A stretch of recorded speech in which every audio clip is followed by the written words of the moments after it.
Good day mga ka-Fixit! Paano nga ba natin malalaman kung straight na ang ating manibela after nating lumiko? Yan ibabahagi ko sa iyo ngayon in this episode of VidTV, sharing information.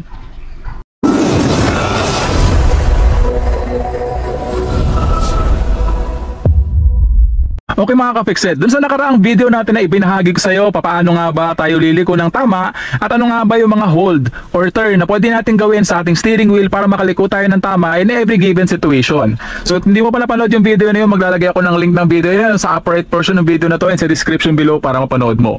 So dito sa video na ito, naisipan kong gawin ito dahil maraming po tayong mga ka-Fixit na nagtatanong, paano nga ba natin malalaman kung naka-straight na yung mga gulong sa harapan ng ating sasakyan after nating lumiko? So marami po tayong mga ka-Fixit na nagtatanong, paano nga ba natin gagawin yan? At yan ay babahagi ko sa iyo sa video na ito. So importante na ipaliwanag ko sa iyo at malaman mo muna ilang ikot nga ba yung ating manibela para sumagat siya sa kaliwa at ilang ikot para sumagat siya sa kanan. At paano nga ba natin maibabalik siya sa gitna? So importante ma-share ko sa iyo itong information na to bago po tayo magmaneho. So dito sa posisyon na to, ito yung proper sitting position ko sa aking sasakyan at nakikita mo yung steering wheel natin at isipin mo na ito ay isang orasan. Ipinaliwanag ko na to doon sa nakaraan nating video.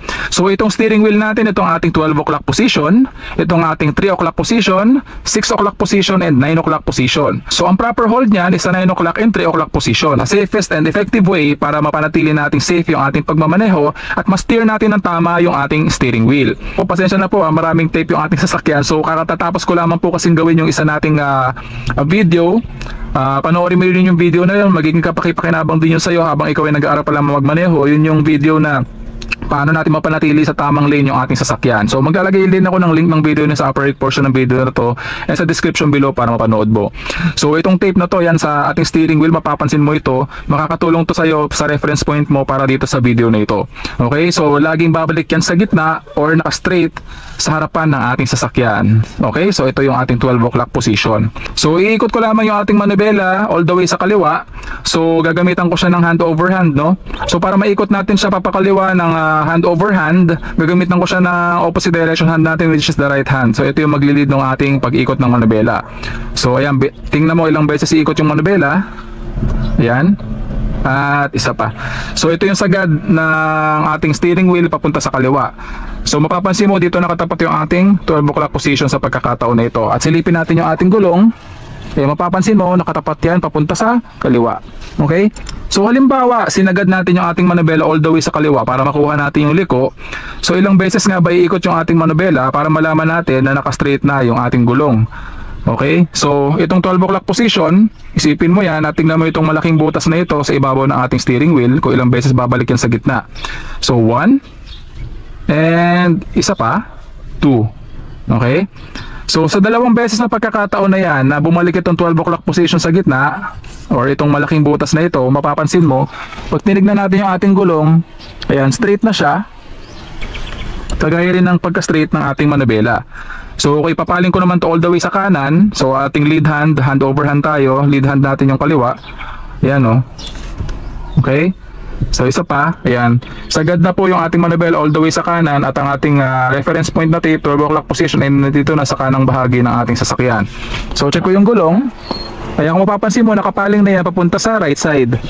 At para maibalik ko yan sa gitna, halimbawa na kompleto na natin yung turn, iikot lamang natin yan at itatapat natin tong tape na to or ating 12 o'clock position dito sa gitna. So 1 2. Ayan, nasa gitna na po ulit siya mga ka-Fixit at pwede na natin silipin yung ating gulong. Kung mapapansin mo, straight na po yan.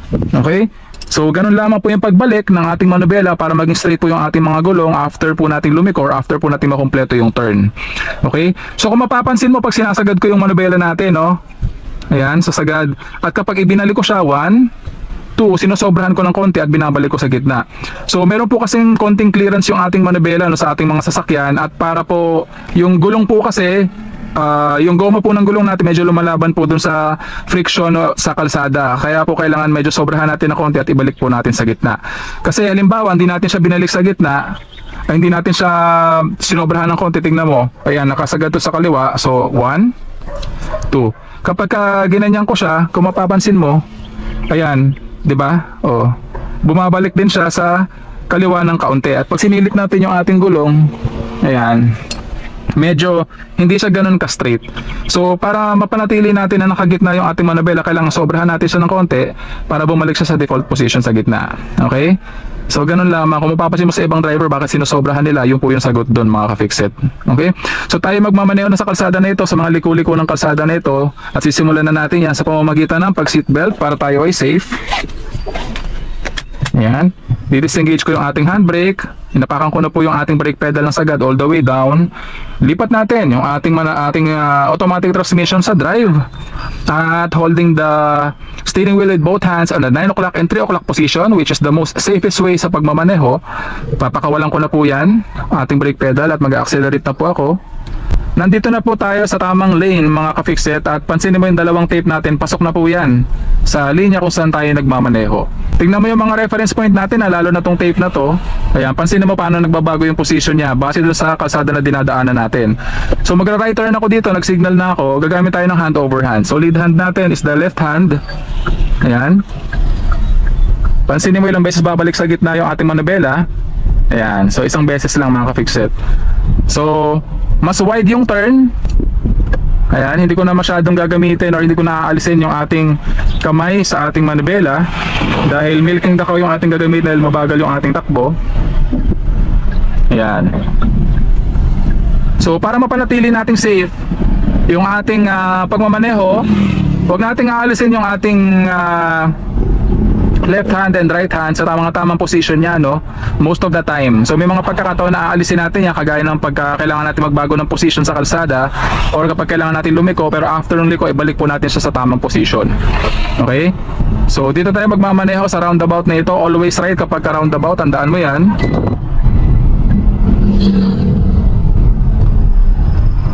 At gagamitan ko siya ng milking dakaw dahil maluwag naman itong kalsada na ito.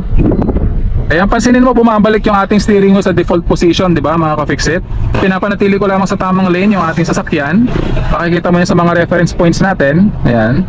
Kapag ka tayo ay liliko na, ayan, tinitingnan ko yung mga side mirrors natin, rearview mirrors kung may paparating. So hindi ko na kailangang mag-signal kasi one way naman to. Alam na ng mga sasakyan kung saan pupunta yung sasakyan natin. Kaya pansinin mo paano nagbabago yung ating steering wheel, yung position niya ng 12 o'clock position. So ayan, medyo magbabago yan, depende sa liko na ating pinupuntahan. So paparada ako dito, may papakita ko sa iyo ng tama yung ating pag-steer dito sa kalsada na ito. So itatabi ko lamang dito. Tayo ay magre-reverse bay parking, 45 degrees reverse bay parking dito po sa parking space na ito. So gagamitan ko siya ng wax on, wax off sa ating steering wheel para may parada natin ng maayos yung ating sasakyan dito sa parking space na ito.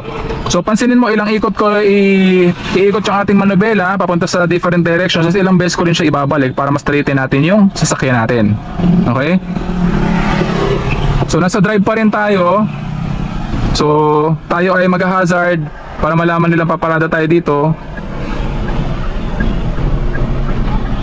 Antayin ko lamang na mag-clear yung kalsada para safe tayong makaparada.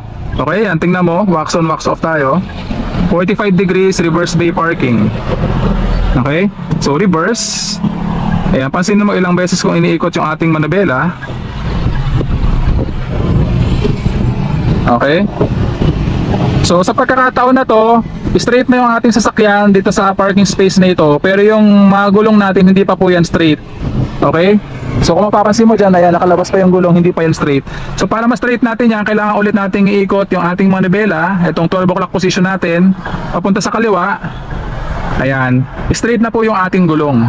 Okay, pansinin mo kanina kasi nung nag-reverse bay parking tayo, pinalin ko yung ating manubela sa right position papunta sa kanan para po makaparada tayo papunta sa kanan. So isipin mo palagi na yung iyong manubela, kung saan mo pinapaling yan na direction, kapag ikaw ay umaatras, doon din po pupunta yung likurang bahagi ng iyong sasakyan. So kung papunta sa right, ang iyong pag-steer, pupunta rin po yung right side ng iyong sasakyan, pupunta sa right. At papunta naman po sa left, yung iyong pag-steer, kapag ikaw ay umaatras, pupunta rin po sa left side yung likuran ng iyong sasakyan. So silipin natin yung gulong. Ayan, straight na po yung mga gulong ng ating sasakyan, at pwede na po tayo mag-reverse dito sa parking space na ito. Okay? So steer lamang po natin yan ng tama at tayo ay nakaparada ng maayos dito sa parking space na ito mga ka-fixit. Tandaan na kung ilang beses mo man inikot yung iyong manubela kapag ikaw ay lumiliko, left man yan or right, yun din dapat yung times ng pag-ikot mo pabalik ng iyong manubela para ma-straighten up mo yung wheel. Tayo ay magle-left, signal light. Antayin ko lamang na mag-clear yung mga sasakyan bago tayo mag-proceed.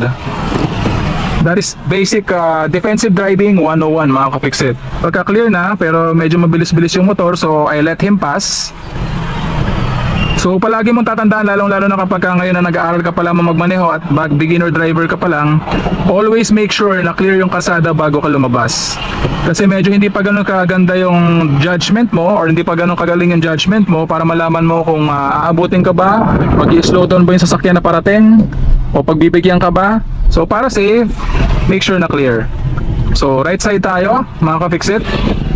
Ayan, pansinin mo yung ating manubela, kung ilang beses ko tinurn papunta sa kanan, ganun din siya babalik. So it's a quarter of a turn, at quarter of a turn ko rin siya binalik on its default position. So dahil pa left itong kalsada na ito, mapapansin mo pinapaling ko rin pa left yung ating manubela. Ayan. Ayan, so mapapansin mo mga ka-fixit, ayan, pa left dahil puro pa left itong kalsada na ito. At I'm looking at the horizon, no, dun sa malayo yung tingin ko actually mga ka-fixit. So magra-right ako dito. Ayan. Ayan.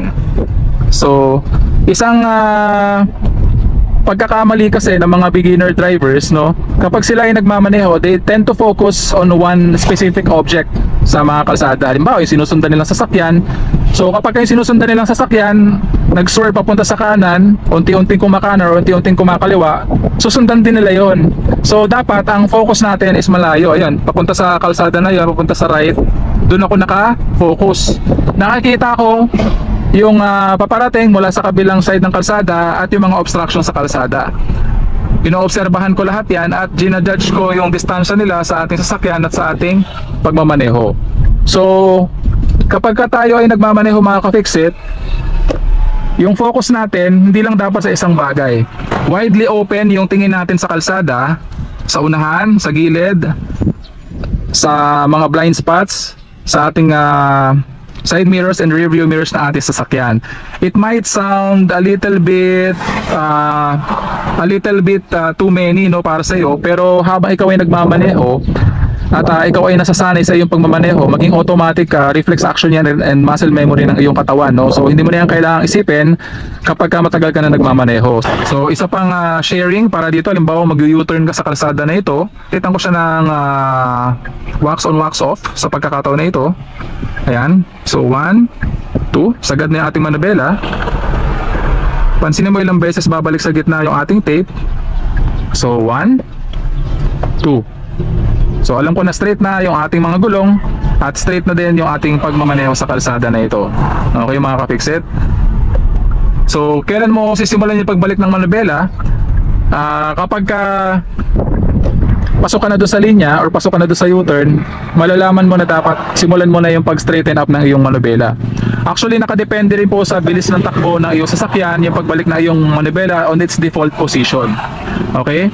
So mas mabilis yung takbo mo doon sa curve, mas mabilis din babalik yung iyong manubela sa default position mga ka-fixit. Pero syempre dapat correct po or tama yung ating speed sa pagliko para safe din po yung ating pagliko at hindi po tayo sumobra sa linya. So mag-U-turn tayo dito, nakadrive pa rin po tayo. Mag-wax on wax off bullet ako, isasagad natin yung manubela natin sa kaliwa. Pag safe na yung opportunity, sisimulan ko na yan. Antayin ko lamang na maka-cross itong sasakyan na ito. Inalis ko yung signal ko para mag-proceed siya kasi nakasignal ako kaya binagalan niya. Okay? Yan, sagad ko yung manubela ko sa kaliwa. Pansinin mo ilang beses ko inikot, sagad na po yan. I'll let him pass. Ayan. Pag pasok na yung sasakyan natin sa linya, ito kagaya nito, ayan. So pwede ko na straighten up yung wheel. Ayan, straight na po yung ating manubela. So once na pumasok na yung mga gulong mo dun sa lane kung saan ka nagmamaneho, pwede mo nang umpisahan yung liko, mga ka-fixit, or pagbalik na yung manubela sa default position. Habang ikaw ay nag-aaral pa lamang magmaneho, huwag kang magfo-focus sa isang bagay. Halimbawa, pag ikaw ay lumiliko, masyado ko mong tinitignan yung gutter dahil akala mo tatamaan mo yung gutter, or masyado mong iniingatan yung sasakyan na hindi ka tatama doon sa gutter habang ikaw ay lumiliko. Pero alam mo ba na kapag ikaw ay nagmamaneho at masyado ka nagfo-focus doon sa gutter na yon, you tend to be more near, or masyadong lalapit yung sasakyan doon sa gutter na yun dahil masyadong nakafocus yung iyong mata at iyong attention doon sa gutter na yon. So mas maganda habang ikaw ay nagmamaneho, mag-focus ka doon sa lugar na iyong pupuntahan. So halimbawa, lumiliko ka, doon ka mag-focus doon sa tinutumbok mong destination or tinutumbok mong kalsada para doon ma-focus yung attention mo. Kasi alam mo ba yung mga mata natin, kung saan yan nakafocus, doon yan pupunta. Okay? Doon susunod yung ating katawan, no?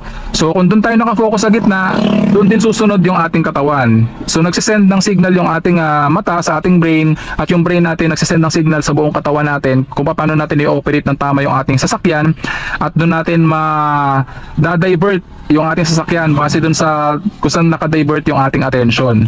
Okay? So very important yan na tip para sa iyo mga ka-fixit na nag-aaral pa lang magmaneho ng automatic and manual transmission na sasakyan. Isipin mo yung mabuti mga ka-fixit, at ilagay mo yan sa iyong memory bank, sa iyong consciousness, para ngayon pa lamang na nag-aaral ka pa lang magmaneho, makasanayan mo yan, at yan na ma-brought up mo sa iyong pagmamaneho at maging safe ang iyong buong duration mo ng pag-aaral ng pagmamaneho ng manual and automatic transmission na sasakyan. Actually, pwede ko namang hayaan lang na bumalik on its natural position yung ating manubela dahil gagawin naman po niya yun on its own. Pero much better na i-guide natin yung ating manubela para maging safe po yung ating pagmamaneho. So palaging tatandaan na walang sino man ang pinanganak na magaling. Kailangan natin ng sapat na panahon at pagsasanayo upang maging magaling tayo sa anumang bagay. And that concludes our episode for the day. I do hope na sana may natutunan ka sa video episode natin ngayong araw. So kung di ka subscriber ng channel ko, please consider subscribing. Please like, leave a comment, and share my videos para makatulong din po sa iba. Once again, I'm Dennis of Feed TV, sharing information.